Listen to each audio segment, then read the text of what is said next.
The water was black, cold, silent. Hannah Brooks floated face down in the middle of Willow Lake, her body limp, her lungs burning, her mind screaming a question she would never forget. Why didn't he come for me first? 20 feet away, her husband Ethan held Rachel in his arms, pulling her toward the shore with desperate strength. Rachel coughed. She sobbed.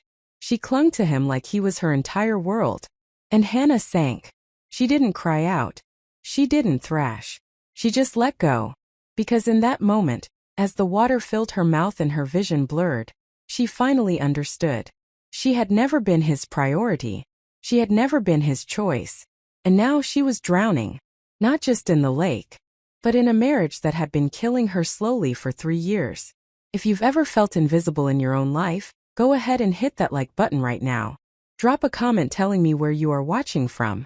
And if you are new here, hit that subscribe button, because what happens next will make you rethink everything you thought you knew about love and loyalty. Hannah Brooks was 28 years old when she married Ethan. She was soft-spoken, thoughtful, the kind of woman who believed that patience and kindness would always win in the end. Her parents had raised her to keep the peace, to never make waves, to endure quietly and trust that goodness would be rewarded. Ethan Brooks was 30, charming, well-liked, the kind of man who could walk into a room and make everyone feel like they mattered. He worked in finance, made decent money, and had a smile that felt like sunlight. But there was always someone standing in that sunlight with him. Rachel. Rachel Kane. Ethan's best friend since college. His confidant. His go-to person for every decision, every celebration, every crisis. And from the very beginning, Rachel made it clear that she wasn't going anywhere. At their wedding, Rachel gave a toast that lasted 12 minutes. She reminisced about late-night study sessions with Ethan, inside jokes Hannah didn't understand, trips they'd taken before Hannah was even in the picture. She ended with a line that made the room laugh but made Hannah's stomach twist. Ethan, you're like my soulmate. Just, without the paperwork. People clapped. Ethan grinned. Hannah smiled through clenched teeth. That was the first time she felt it. The feeling of being a guest in her own marriage. The years that followed were a slow erosion. Ethan and Rachel texted constantly. Good morning messages. Memes. Late-night venting sessions. Rachel had a key to their apartment. She showed up unannounced, sometimes on Friday nights when Hannah had planned a quiet dinner with her husband. Ethan never told her no. He never set a boundary. He just smiled and said, "She's family, hon. You know that." But Rachel wasn't family. Rachel was a shadow, a presence that loomed over every intimate moment, every decision, every plan. When Hannah suggested they take a weekend trip for their second anniversary, Ethan invited Rachel. When Hannah wanted to redecorate the living room, Ethan asked Rachel for her opinion first. When they argued, Ethan would leave the apartment and call Rachel to vent, coming home hours later, calm and distant, as if Hannah's feelings had been processed and dismissed in a conversation she wasn't part of. And Rachel played her role perfectly. She was never outright cruel. She was subtle, strategic. She'd compliment Hannah's outfit, then add, "I could never pull that off, but you're brave for trying." She'd bring Ethan his favorite coffee on her way to work, handing it to him with a smile while Hannah stood in the kitchen holding the mug she'd just poured. She'd post pictures of her and Ethan on social media, caption with inside jokes, and Ethan would comment with heart emojis, never thinking about how it looked, never thinking about Hannah at all.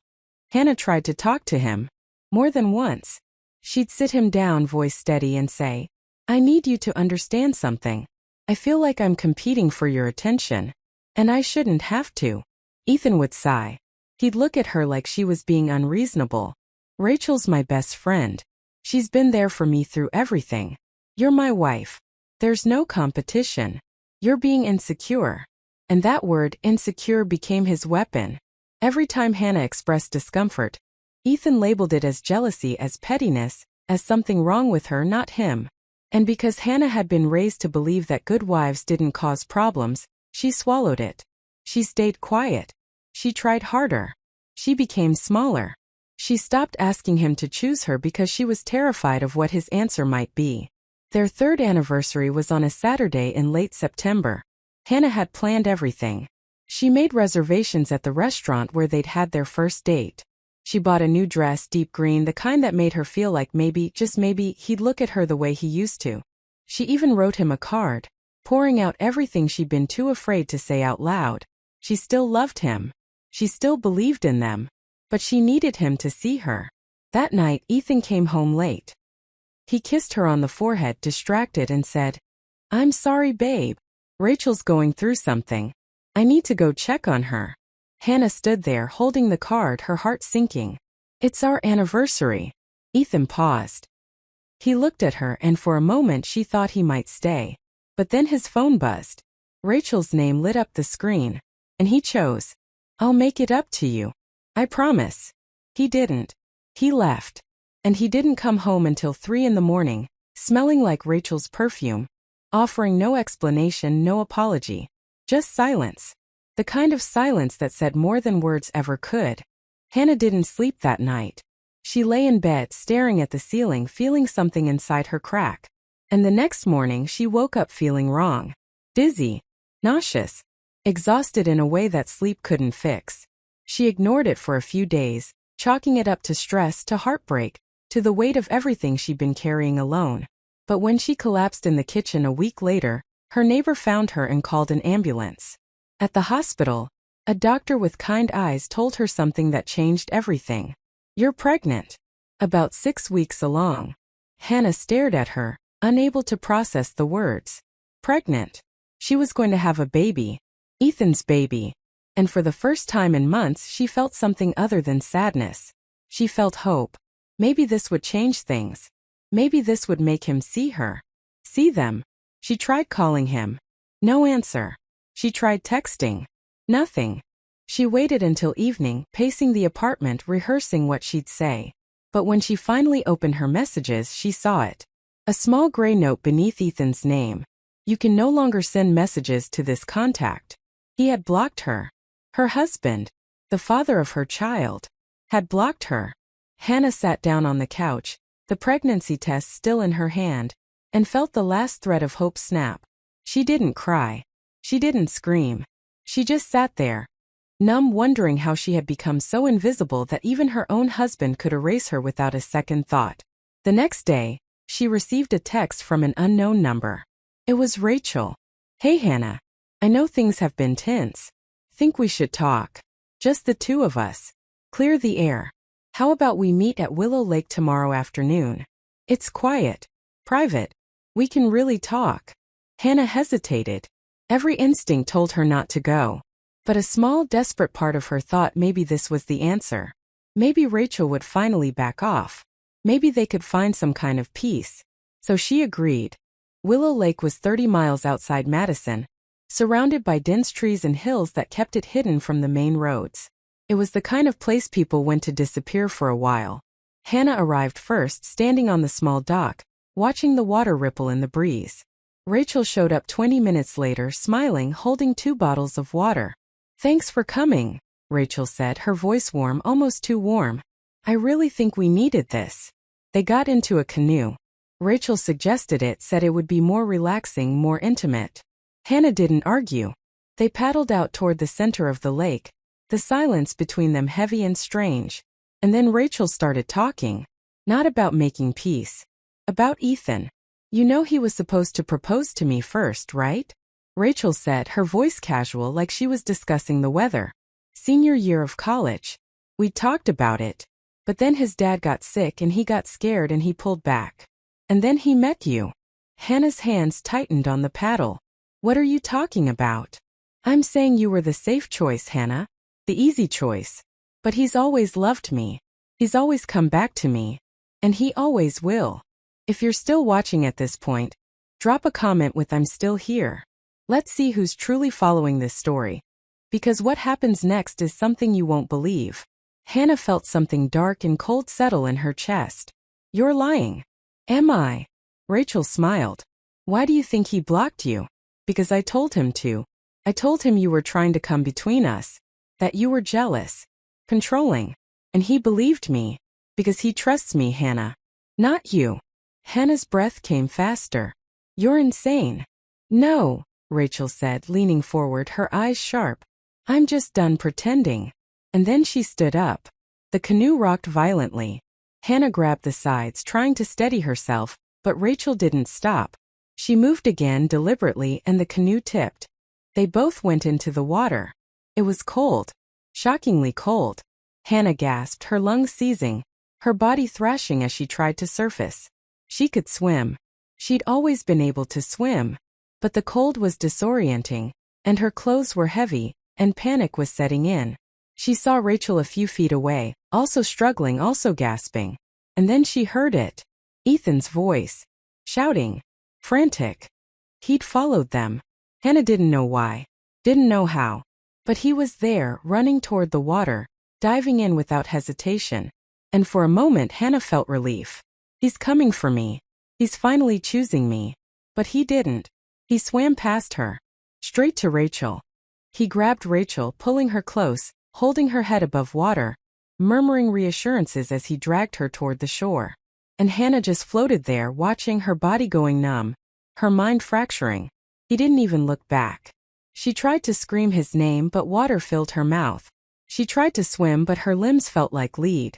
And then she thought about the baby, the tiny life inside her that would never take its first breath, because her husband had chosen someone else. Again. A fisherman found her 10 minutes later, pulled her onto his boat, and called for help. By the time the paramedics arrived, Hannah was unconscious, hypothermic, barely alive. At the hospital they told her what she already knew deep down. She'd lost the baby. The doctors said it was the trauma, the cold, the stress. But Hannah knew the truth. She'd lost her baby because the man who was supposed to protect her had let her drown. Ethan came to see her once. He stood in the doorway of her hospital room, looking pale, shaken, guilty. Hannah, I didn't think. I just reacted.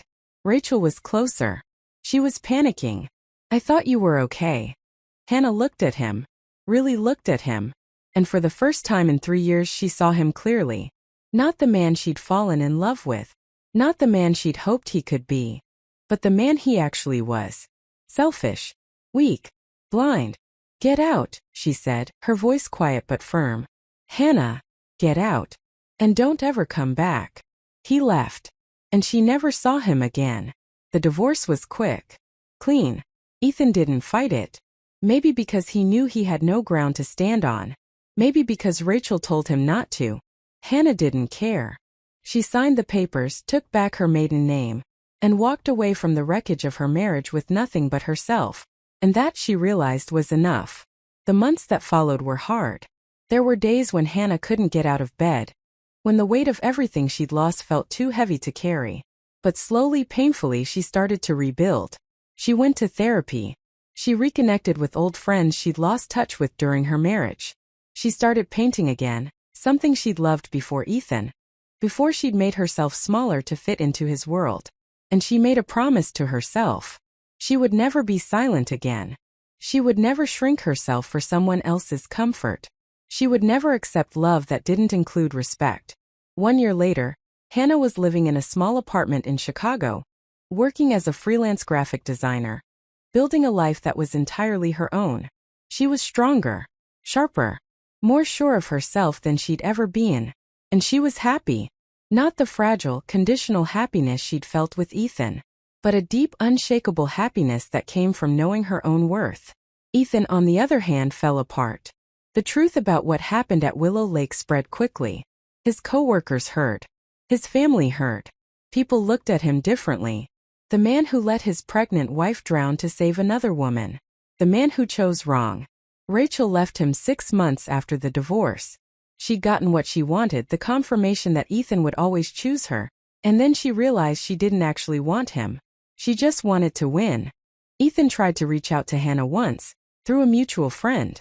He wanted to apologize, to explain, to ask for forgiveness. Hannah didn't respond. There was nothing he could say that would undo what he'd done. Nothing he could offer that she needed. He'd made his choice. And now he had to live with it. 2 years after the lake, Hannah met someone new. His name was David. He was a high school teacher, thoughtful and kind, the kind of man who asked her how she was feeling and actually listened to the answer. He didn't have a Rachel. He didn't have shadows in his past that he prioritized over his present. He just had her. And for the first time, Hannah understood what it felt like to be someone's first choice. Not their backup plan. Not their safe option. Their priority. They took things slow. Hannah was careful now, more guarded, more aware of red flags and boundaries and what she would and wouldn't accept. And David respected that. He respected her. On their 6-month anniversary, David took her to dinner and said something she would never forget. "I don't know what happened before me, and you don't have to tell me if you don't want to, but I need you to know something. You're not invisible to me. You never will be." Hannah cried. Not because she was sad, but because she was finally truly seen. Back in Madison, Ethan lived alone in the apartment he used to share with Hannah. He'd kept everything the same, as if freezing it in time would somehow bring her back. But it didn't. The silence was unbearable. The emptiness suffocating. He thought about her constantly. About the baby he'd never known. About the moment in the lake when he'd made the worst decision of his life. He wanted to say he'd do it differently if he could go back. But deep down he wasn't sure that was true. Because in that moment his instinct had been Rachel. It had always been Rachel. And that was the truth he could never escape. He'd lost everything that mattered because he'd spent years loving the wrong person. And now all he had left were regrets. 3 years later, Hannah was invited to speak at a women's empowerment conference in Milwaukee. The topic was resilience, rebuilding, and finding your voice after trauma. She almost said no. Public speaking terrified her. But then she thought about the version of herself who had stayed silent for so long, who had believed that peace was worth more than her own dignity. And she said yes. The day of the conference, the room was packed. Hundreds of women, all looking for something. Hope. Strength. A reason to keep going. Hannah stood at the podium, her hands shaking, her voice steady, and told her story. Not all of it, but enough. She talked about what it felt like to be invisible in your own life. To love someone who didn't see you. To lose yourself trying to keep the peace. And she talked about the moment everything changed. The moment she chose herself. When she finished, the room was silent. And then someone started clapping. And then someone else. And then the entire room erupted in applause, women standing, some crying, some nodding, all of them understanding. After the event, a woman approached her. She was young, maybe 25, with red-rimmed eyes and a trembling voice. "Thank you," she said. "I needed to hear that. I've been living your story. And I didn't know how to leave." Hannah took her hand. "You don't have to leave today. But you have to start believing you deserve better. And when you're ready, you'll know." The woman nodded, tears streaming down her face. And Hannah realized something in that moment. Her pain hadn't been pointless. Her story hadn't been wasted. Because if it could help even one person choose themselves, then maybe, just maybe, it had been worth it. That night, Hannah went home to David. They cooked dinner together, laughed over nothing, and curled up on the couch to watch a movie. It was simple, quiet, unremarkable, and it was everything. Because this was what love was supposed to feel like. Safe, equal, seen. As she drifted off to sleep, Hannah thought about the woman she used to be. The one who believed silence would save her. The one who stayed small to make others comfortable. The one who almost drowned because she was too afraid to demand more. And she felt a deep, unshakable gratitude. Not for the pain, but for surviving it. For learning that love without respect is just control with a prettier name. For realizing that sometimes the most powerful thing you can do is walk away. She had drowned in that lake. But she had also been reborn. And this time she was never going under again. If this story moved you, if it made you think, if it reminded you that you deserve to be someone's priority, do me a favor. Hit that like button. Leave a comment telling me what you think Hannah should have done. Or share your own story if you feel brave enough. And subscribe because I bring you stories like this every single week. Real. Raw. Unforgettable. You won't want to miss what's coming next. Ethan Brooks is 43 now. He still works in finance, still lives in Madison, still thinks about the life he destroyed. Rachel is married to someone else, living in California, and hasn't spoken to him in years. And Hannah? Hannah is thriving, building, loving, living, because she finally learned the hardest lesson of all. You can't save someone who's determined to let you drown. But you can save yourself. And that, in the end, is the only thing that matters.